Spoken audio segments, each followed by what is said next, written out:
La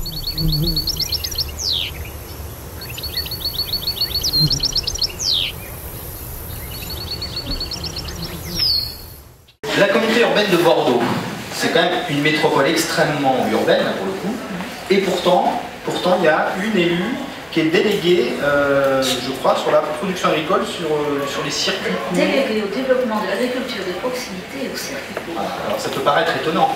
C'est étonnant, c'est une délégation que j'ai demandée. Ah, c'est vous qui l'avez demandé en plus. L'avoir. Très bien, alors expliquez-nous ça. Mais avant, si vous le permettez, je vais peut-être rebondir sur 2 ou 3 points que nous avons évoqués. Nous parlons de territoire, et quand je regarde la carte qui est projetée, mais nous sommes tous reliés par le fil de l'eau. Pourquoi? On parle de l'eau bassin à nous, on parlait de la Nive des Pyrénées, la Garande de France à Source autour du Taureau en Espagne, donc effectivement ce qui se passe là-haut, ils sont arrivés ici, et ainsi de suite. Donc je crois que c'est le fil conducteur de l'eau. Franchement, c'était une bonne idée pour aujourd'hui. La deuxième chose, vous avez parlé de l'agriculteur. Que faire pour convaincre un agriculteur de passer au bio? Je veux bien passer. D'abord, il y a peut-être quelque chose, moi, qui m'interpelle, parce que je côtoie pas mal d'agriculteurs, c'est les contraintes qui s'imaginent. Et je crois que c'est à vous, agriculteurs, entre vous, d'aller expliquer qu'il y a peut-être certainement des contraintes, effectivement, mais que le rapport contrainte-bénéfice est peut-être plus intéressant sur le côté bénéfice.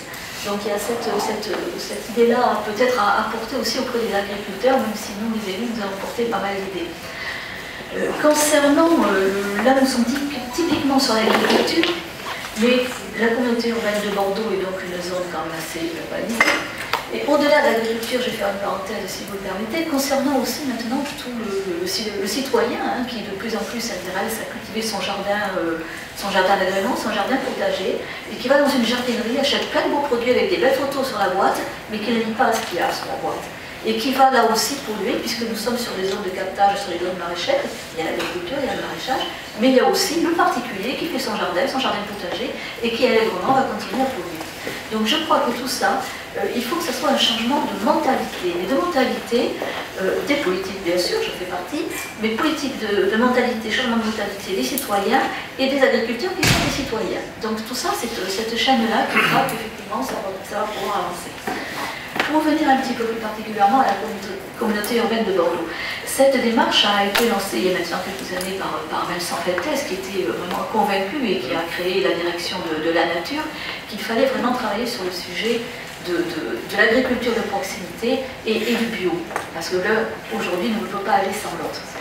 Et sur cette autonomie que nous avons à la communauté urbaine, une seule journée alimentaire, c'est vraiment pas suffisant.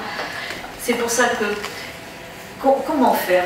Il faut vraiment, parce qu'en plus, notre territoire, c'est sur des zones de captage. Je vais vous donner un exemple qui va me rapprocher de la commune de Parampuire, d'où je suis maire. Nous avons un superbe projet sur une propriété qui fait pratiquement 10 hectares et qui est en zone inondable, zone rouge du PPRI. Parce que là, la problématique, elle s'enchaîne, elle est pire. Vous avez le manque de terrain, en plus là, c'est en zone inondable. Je crois que nous avons un véritable travail à faire en commun avec la Chambre d'agriculture et les services de l'État, parce qu'un agriculteur, notamment quand il fait de l'élevage, il a besoin de sa propriété, et on sait pertinemment qu'aujourd'hui en zone rouge, il ne peut pas construire. Cet agriculteur qui travaille aussi sur les zones inondables, donc proche de la Garande, dans l'espace et dans les marais de la communauté urbaine de Bordeaux et de Parampuire, il ne faut pas qu'il pollue. Alors c'est un mot un petit peu terrible, mais il faut qu'il travaille de façon à ne pas polluer et au contraire à amender les sols. Et aujourd'hui, c'est difficile d'avoir cette rupture, parce que moi je dis que c'est une rupture des habitudes, les agriculteurs de notre territoire, ancestralement, ils ont des façons de cultiver, et ils ont toujours fait comme ça. Pour les jeunes, ils ont 30 ans, là, les jeunes qui s'installent, et c'est une rupture, je crois qu'il faut passer par un palier peut-être, qui est donc l'agriculteur qu'on appelle traditionnel, conventionnel, donc on n'aime pas tous, puisque ce n'est pas très représentatif, passer par des raisonnés, peut-être avec des labels bio, et puis petit à petit, puisqu'il faut quand même un laps de temps pour les terres pour passer en agricole, donc il faut les accompagner. Donc ça c'est important. Quand je parlais tout à l'heure de travailler aussi sur les mentalités, la communauté urbaine travaille aussi avec les jeunes, puisque nous avons les juniors du développement durable, auxquels nous faisons découvrir beaucoup de choses, parce que nous avons un territoire très riche, avec des ruches, avec beaucoup de choses, et dans les écoles nous travaillons aussi, c'est important. Pour être beaucoup plus local et revenir sur la commune de Port-en-Cuire, qui est une commune qu'on appelle aujourd'hui urbaine. Je viens de vous parler de la propriété d'Olive. Et en tant que maire, moi j'ai travaillé aussi à la restauration scolaire sur le Sivan du Haut-Médoc qui regroupe 6 communes.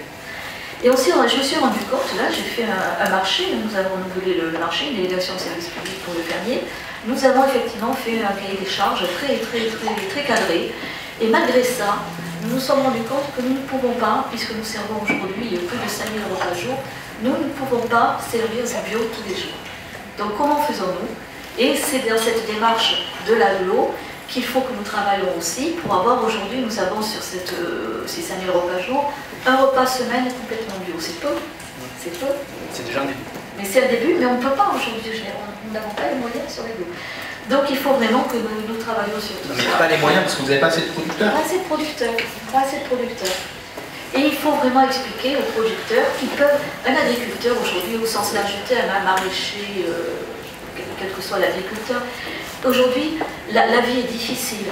Vous l'avez dit tout à l'heure, à peine payer les charges, il ne reste pas grand-chose pour vivre. Donc personne n'a envie de vivre de subventions quelles qu'elles soient. C'est valable aussi dans le monde agricole.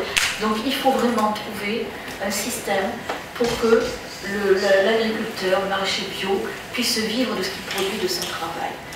Et après, une troisième idée, je ne sais pas, vous verrez ce que vous en pensez, c'est au niveau de notre formation professionnelle. Nous avons des lycées agricoles. Alors, est-ce que c'est des lycées vraiment agricoles où on enseigne toute l'agriculture, ou est-ce que nous avons des lycées agricoles qui sont spécialisés, soit dans la viticulture, soit autre chose sur notre territoire? Je crois que la formation, aussi, on le voit bien, vous avez réussi, je pense que vous réussissez, parce que vous avez une vraie formation, vous n'avez pas une exploitation familiale que vous avez reprise. Donc je crois qu'à la base, c'est la formation qui est importante aussi. Cette formation d'agriculteur, qu'est-ce que c'est?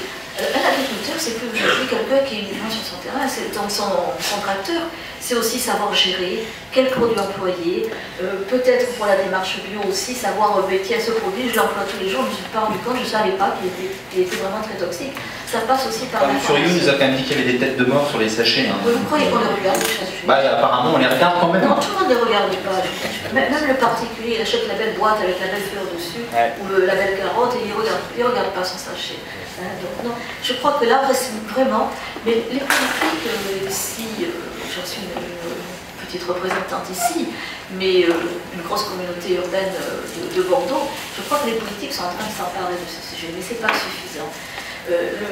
L'achat du produit bio se fait, excusez-moi de le dire comme ça aujourd'hui, est réservé à une certaine catégorie de population. Les chiffres le montrent, les personnes dans la difficulté ou autres ne vont pas acheter des produits bio, c'est très rare. On a tout ce travail à toutes les échelles à faire, et c'est un vrai challenge qu'il faut qu'on relève. Mais est-ce qu'on sera amené à en discuter, mais est-ce que c'est un problème de coût, de prix, ou est-ce que c'est un problème d'accès, tout simplement, à l'information? C'est tout. C'est pour ça que nous avons travaillé sur des jardins partagés, des vrais jardins partagés, avec, c'est pas que le jardin partagé, c'est tout ce qui va autour, comment cuisiner, comment partager le lien social, enfin, voilà, comment cuisiner des fruits et légumes de saison. Oui, il y a un maire connu qui avait dit qu'il ne mangerait plus de cerises en hiver. Il semble avoir oui, c'est ça. Bien, en fait, on voit bien au travers des différents exemples. Monsieur Bonnet, vous vouliez rajouter quelque chose? Oui, sur l'approche économique. Mais aussi, on n'a pas parlé du foncier, on devait parler de ça. Et le temps tourne, il faut qu'on... J'en parle bien en quelques minutes, en 2-3 minutes. Ça a été notre démarche. Alors c'est vrai que moi je pense qu'il faut qu'on tente le coup à cette idée reçue que la bio c'est plus cher, ça va bien au-delà, parce que quelque part on pourrait travailler sur le gaspillage alimentaire, on pourrait travailler sur la façon de cuisiner. Le gaspillage alimentaire, je vous fais une remarque, c'est 1 kilo, 1 kilo par jour et par élève dans un collège ou un lycée. 1 kilo par jour et par élève. Donc un tiers qu'on jette tous les jours. Je suis persuadé que ça passe aussi. Ça passe aussi par l'éducation, ça passe énormément par l'éducation. Et moi, ce que je voulais rappeler par rapport à ça, c'est aussi, je vous ai pas, voilà, on est à 40% de bio aujourd'hui, nous, en restauration collective, à coût maîtrisé.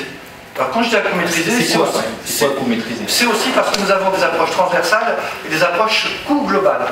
Alors, j'apprends un exemple. Quand on investit dans du matériel, dans du gros matériel, justement dans le cahier technique des clauses particulières, le critère pondérateur numéro 1, c'est les conditions de travail, c'est l'ergonomie du travail.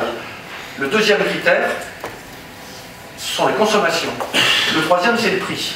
Donc effectivement, quand on investit, on paye plus cher au départ, mais on se rend très vite compte que sur les arrêts maladie, sur les consommations, on s'y retrouve très vite. Donc, je vous ai parlé du travail sur le gaspillage alimentaire, les fiches techniques, l'amélioration des recettes, au travers des commissions menus, l'implication des enfants, travail sur les produits d'entretien, sur les conditions de travail, etc. Et on a à peu près un volume d'achat de 320 330 000 euros. L'augmentation des 40% du bio, c'est pris dans une dynamique globale et on a une maîtrise économique, on n'a pas augmenté la tarification et on a rééquilibré l'ensemble. Donc voilà, économiquement, c'est tout à fait possible et avec une rémunération juste des producteurs. Madame de François, vous vouliez réagir? Oui, je voulais réagir d'une part et dire qu'à la communauté urbaine, justement, nous avons travaillé sur le gaspillage. Il y avait partout des affiches, vous pesez tant, alors au début tout le monde s'est demandé ce que c'était, et c'était en fait pour sensibiliser à la restauration collective ici sur le gaspillage. La deuxième chose, si vous me permettez, que j'ai oublié dans mon propos, parce que c'est monsieur qui m'y a fait penser en parlant de restauration pour les enfants, moi j'ai un gros doute sur la pêche. On oublie trop souvent la pêche. Dans la restauration scolaire, si on veut améliorer l'équilibre, il faut manger du poisson. Et le poisson, y compris en zone atlantique, on en a pas assez, du poisson bio, je ne sais pas ce que c'est.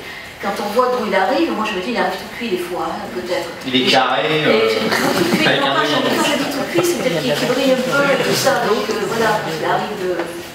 Voilà, d'ailleurs. Et je me dis, comment faisons-nous, y compris pour avoir une pêche, on parle de pêche raisonnée, etc., comment faisons-nous pour assurer aussi cette qualité et cette sécurité alimentaire sur les produits de la pêche?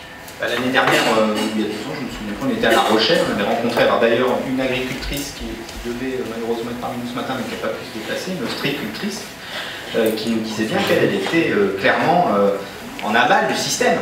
Et que, on discutait de ça avec vous, madame, tout à l'heure, mais elle était en aval du système, cette ostréicultrice, et qu'elle subissait finalement toutes les pollutions de l'amont, hein, les pollutions de la terre, qui se jettent dans l'estuaire puis dans la mer, et donc ça pose d'autres questions.